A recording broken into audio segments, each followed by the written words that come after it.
Good morning children.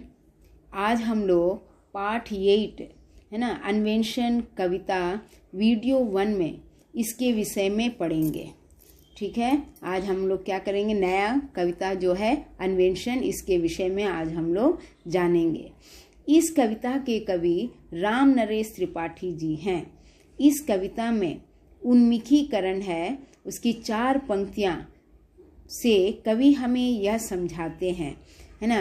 वो उन्मुखीकरण में जो 4 पंक्तियां हैं वह हैं, हर देश में तू, हर वेश में तू, तेरे नाम अनेक, तू एक ही है, तेरी रंग भूमि है विश्वधरा, हर खेल में मेल में तू ही तो है ना। यहाँ इस कविता में क्या है, ये 4 पंक्तियों से कवि हमें यह समझाते हैं कि हे प्रभु, हे भगवान, हर देश में तू है ना, हर वेश में है, आप हर जगह विराजमान हैं।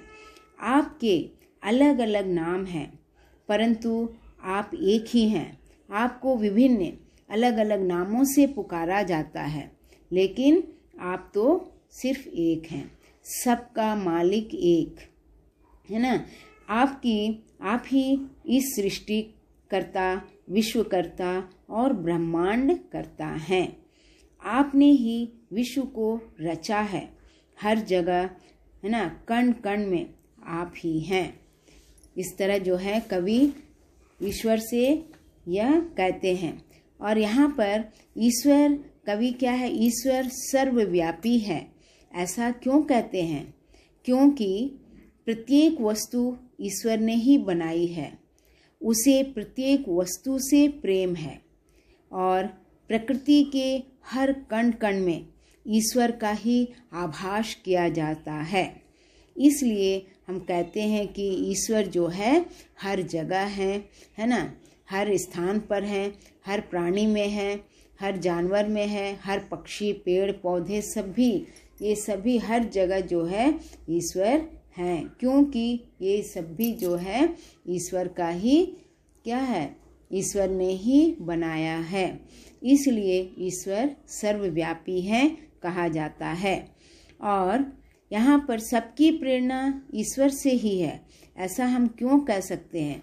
क्योंकि ईश्वर ही हमें उत्साह भरता है। भगवान की कृपा हो, भगवान की महिमा हो, भगवान की हम पर कृपा दया हो, तो हमें क्या है, भगवान हमें सब कुछ देते हैं। तो यहाँ इसीलिए हमें उत्साह भरता है और ईश्वर के प्रति प्रेम हमें सदाचारी बनाता है। हम संयम रहते हैं, है ना, और वह हमें परोपकार की प्रेरणा भी देता है, दूसरों की सेवा करना, दूसरों का उपकार करना, और इस तरह। और अतः सबकी प्रेरणा जो है वो ईश्वर ही है। इसलिए यहाँ पर कवि कहते हैं, ईश्वर के बिना हम कुछ भी नहीं हैं, क्योंकि उन्होंने ही इस इतनी बड़ी दुनिया को और इस संसार को हमें और हम सबको उन्हीं ने ही बनाया है। अब आगे देखिए कवि परिचय। यहाँ कवि राम नरेश त्रिपाठी, जो पंडित राम नरेश त्रिपाठी का जन्म सन 1889 में जौनपुर जिले के कोयरीपुर गांव में हुआ था।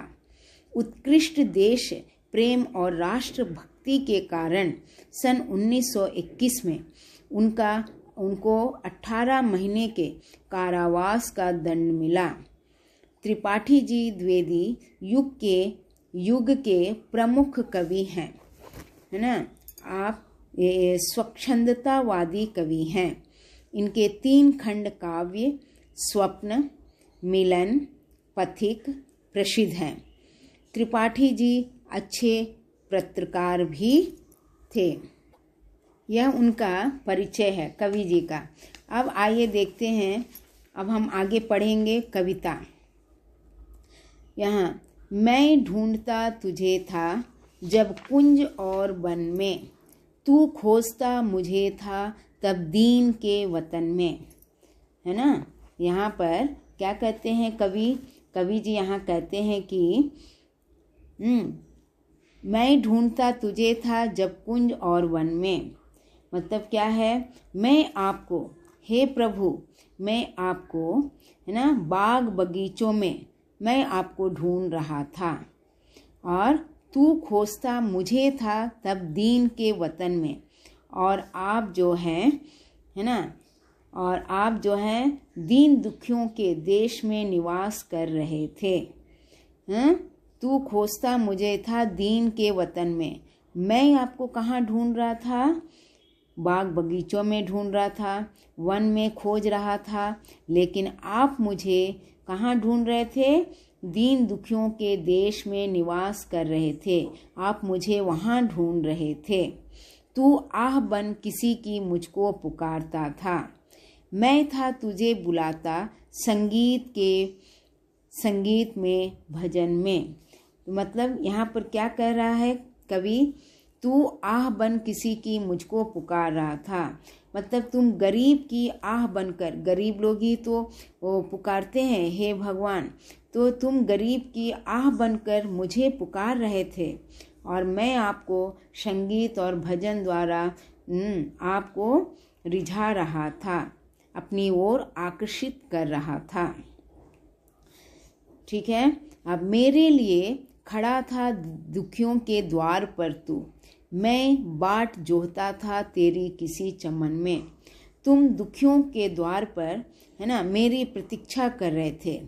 मेरे लिए आप खड़े थे दुखियों के द्वार पर, मतलब मैं बाट जोहता था तेरी किसी चमन में।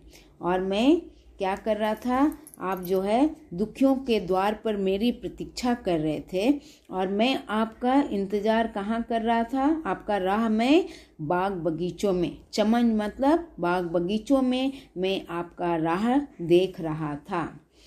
ठीक है। बनकर किसी के आंसू मेरे लिए बहा तू, आंखें लगी थी मेरी तब मान और धन में। तुम दुखियों के आंसू बनकर मेरे लिए बह रहे थे, बहते रहे, लेकिन ताकि मैं जाग सकूं, है ना। आंखें लगी थी, लेकिन क्या है, मैं मान और धन एकत्र करने में लगा था। मैं मान और धन जो है एकत्र करने में लगा हुआ था। और आप हमें कहाँ ढूंढ रहे थे? दीन दुखियों में ढूंढ रहे थे।